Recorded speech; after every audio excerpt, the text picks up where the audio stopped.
विद्यार्थी मित्रों, chapter number 6 सहायक बही के अंदर आज अपने पढ़ेंगे खरीद बही किस प्रकार तैयार की जाए। तो खरीद बही का एक सवाल देखेंगे। तो पेज नंबर 151 पे दिया गया सवाल नंबर 4 देखिए। तो यहाँ पे दिया है, नीचे के व्यवहारों पर से श्री सुरेश की बही में खरीद बही तैयार कीजिए। तो अपने टाइटल दे देते हैं, सुरेश की बही में खरीद बही या सुरेश की सुरेश की खरीद बही। जब भी आप कोई फॉर्मेट तैयार करें तो उसको व्यवस्थित टाइटल दें, खरीद बही। ये हो गया आपका टाइटल। अब आपको खास ध्यान रखना है कि जब भी अपने खरीद बही तैयार करते हैं तो मैंने लास्ट लेक्चर के अंदर आपको बताया था कि सिर्फ और सिर्फ आपको उधार माल की खरीदी ही लिखनी है। नकद माल की खरीदी और संपत्ति के माल की खरीदी का लेखा अपने करेंगे नहीं। गैर आर्थिक या बिन आर्थिक व्यवहारों का भी लेखा करना नहीं है। तो चलिए स्टार्ट करते हैं। सबसे पहले 2015 अक्टूबर 1। तो यहाँ तारीख में लिख लेते हैं 2015 अक्टूबर 1। यहाँ दिया हुआ है 10,000 का माल दीपक के पास से 1 मास की साख पर खरीदा। तो साख यानी ये उधार माल खरीदा है। तो यहाँ व्यापारी के नाम में लिखेंगे दीपक खाते।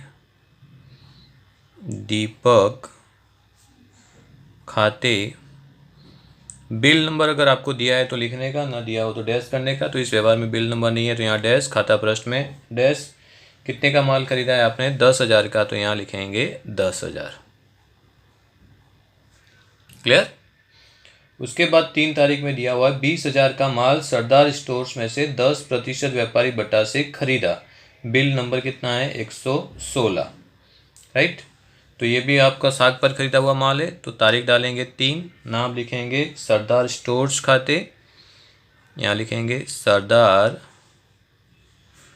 स्टोर्स खाते।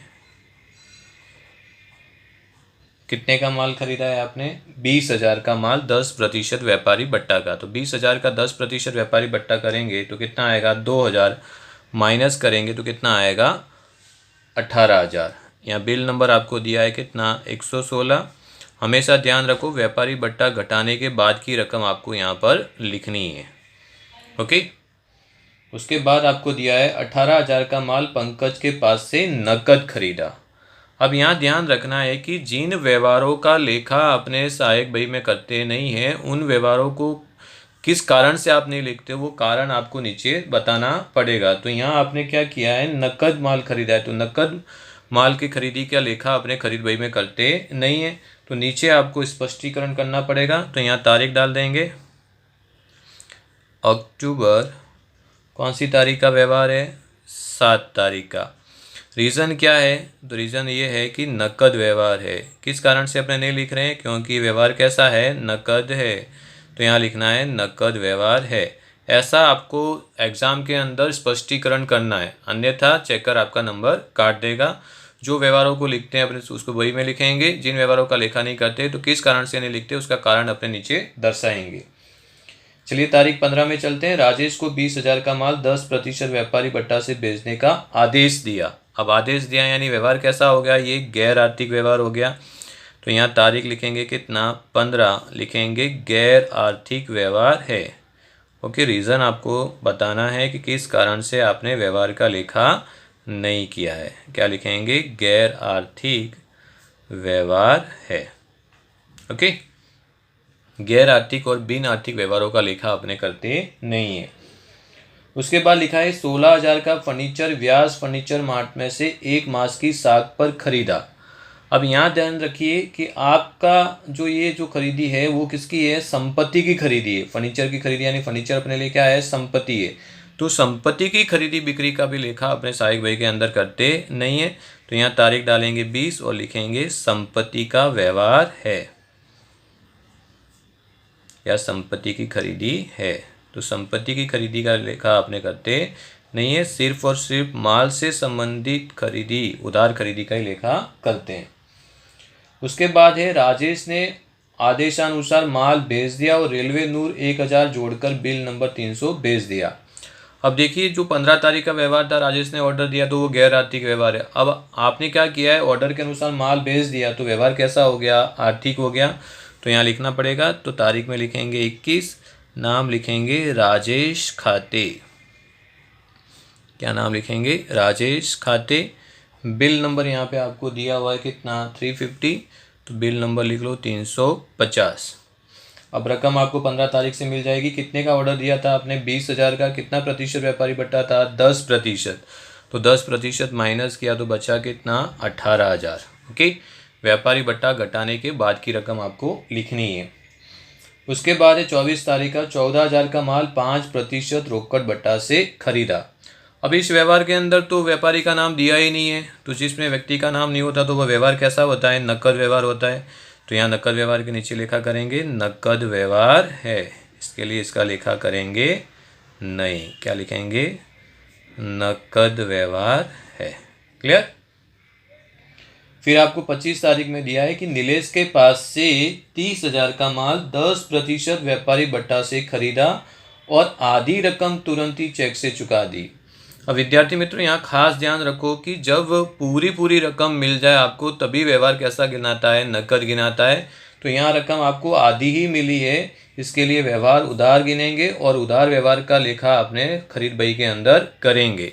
तो यहाँ तारीख डालेंगे 25, नाम लिखेंगे क्या, नीलेश खाते। क्या नाम है, नीलेश खाते। बिल नंबर आपको यहाँ पर दिया हुआ नहीं है। कितने का माल है, 30,000 का। 30,000 का कितना प्रतिशत व्यापारी बट्टा है, 10% माइनस करेंगे तो कितना बचेगा, 27,000। हमेशा व्यापारी बट्टा घटाने के बाद की रकम अपने लिखेंगे। उसके बाद के व्यवहार में लिखा है कि चिराग के पास से 15,000 का माल 10% व्यापारी बट्टा और 5% रोकड़ बट्टा से खरीदा, रकम तुरंत चुका दी। रकम तुरंत चुका दी यानी व्यवहार कैसा हो गया, नकद हो गया। तो नकद व्यवहार का लेखा करेंगे नहीं, यहाँ लिखेंगे नकद व्यवहार है। क्या लिखेंगे, नकद व्यवहार है। क्लियर। लास्ट देखिए, तलाश तारीख 30 में लिखा है नितिन के पास से 40,000 का माल खरीदा, बिल नंबर 151। तो यहाँ बिल नंबर कितना है, 151। माल खरीदा है तो यहाँ लिखेंगे नितिन खाते। व्यवहार कैसा है, उधार व्यवहार है। तो यहाँ लिखेंगे नितिन खाते। कितनी रकम है यहाँ पर, 40,000। बिल नंबर कितना है, 151। तो यहाँ लिखेंगे 151, यहाँ लिखेंगे 40,000।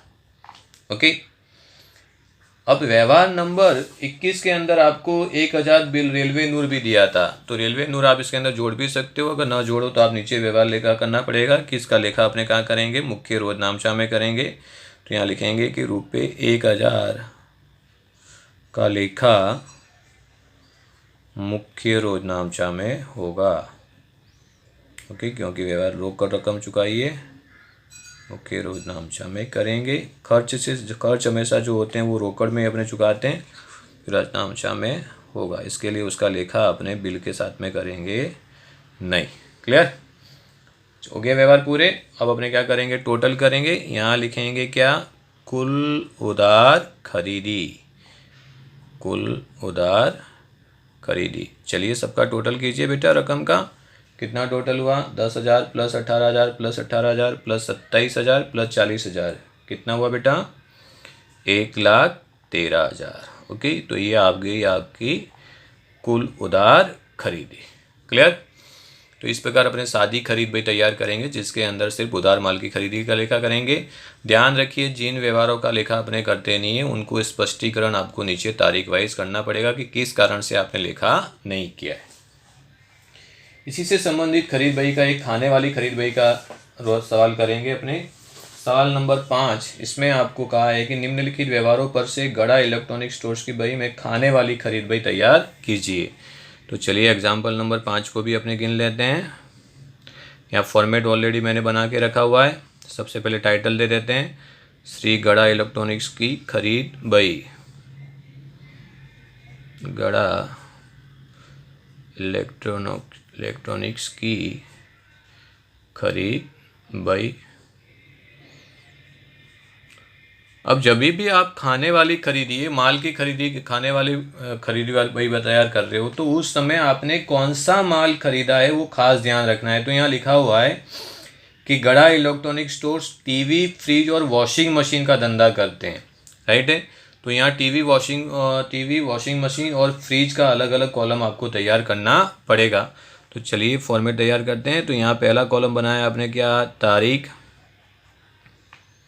यहाँ खरीद भाई है तो किसका नाम आएगा, व्यापारी का नाम। तो यहाँ लिख लेते हैं व्यापारी का नाम।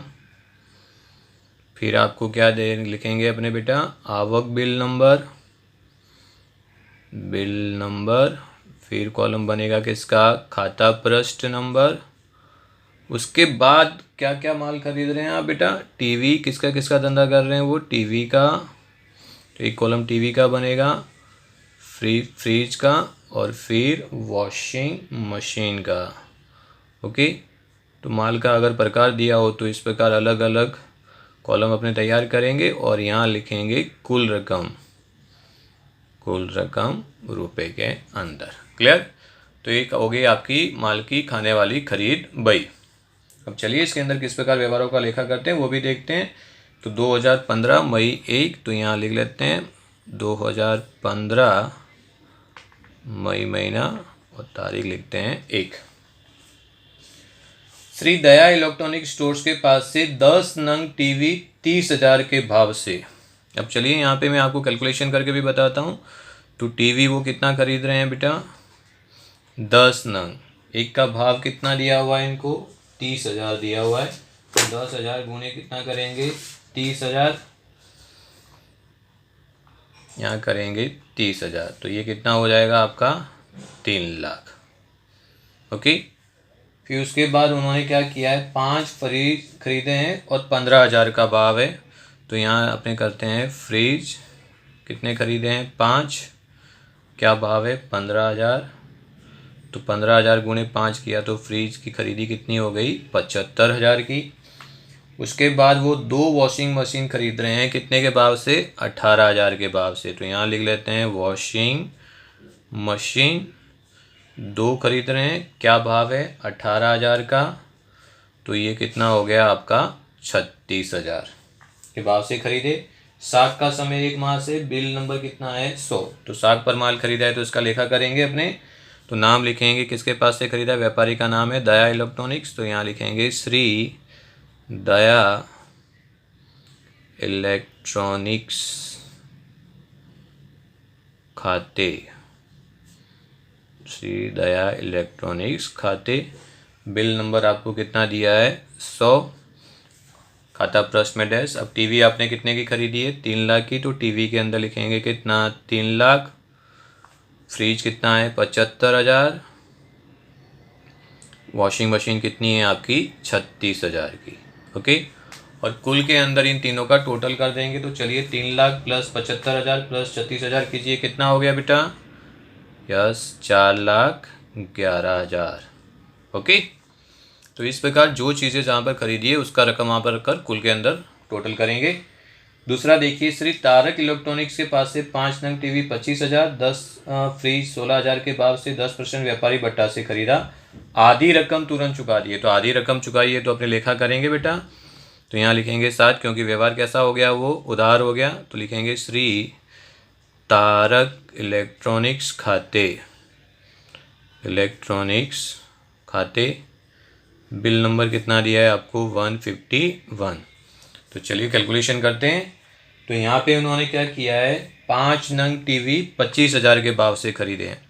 तो यहाँ 5 गुणे कितना करेंगे, 25,000। तो ये हो गया 25 पंजे 125, 1,25,000। क्लियर। उसके बाद उन्होंने क्या किया है बेटा, 10 फ्रिज खरीदे हैं, कितने, 16,000 के भाव से। तो 10 फ्रिज कितने के भाव से, 16,000 के भाव से। तो ये हो गया 1,60,000। उसके बाद उन्होंने क्या खरीदा बेटा, बस फ्रिज ही खरीदा है, अपने वॉशिंग मशीन उन्होंने खरीदी नहीं है। और ये सब क्या किया उन्होंने, 10% व्यापारी भट्टा से खरीदा है। तो व्यापारी भट्टा सब में से क्या करेंगे, घटाएंगे। तो 1,25,000 का 10% किया तो कितना आया, 12,500। तो ये बचा कितना 1,12,500। इसका 10% करेंगे तो कितना होगा 16,000। तो यहाँ कितना आएगा 1,44,000। ओके, तो जब भी आप रकम लिखो खरीद बही के अंदर तो व्यापारी बट्टा घटाने के बाद की रकम लिखेंगे। सबके अंदर व्यापारी बट्टा क्या करेंगे घटाएंगे। तो चलिए टीवी के अंदर लिख लेते हैं अपने कितना 1,12,500। फ्रिज के अंदर लिखेंगे कितना 1,44,000। वॉशिंग मशीन खरीदी नहीं है तो उसमें डैश करेंगे। तो चलिए इसका टोटल करें, कितना हो गया बेटा 2,56,500।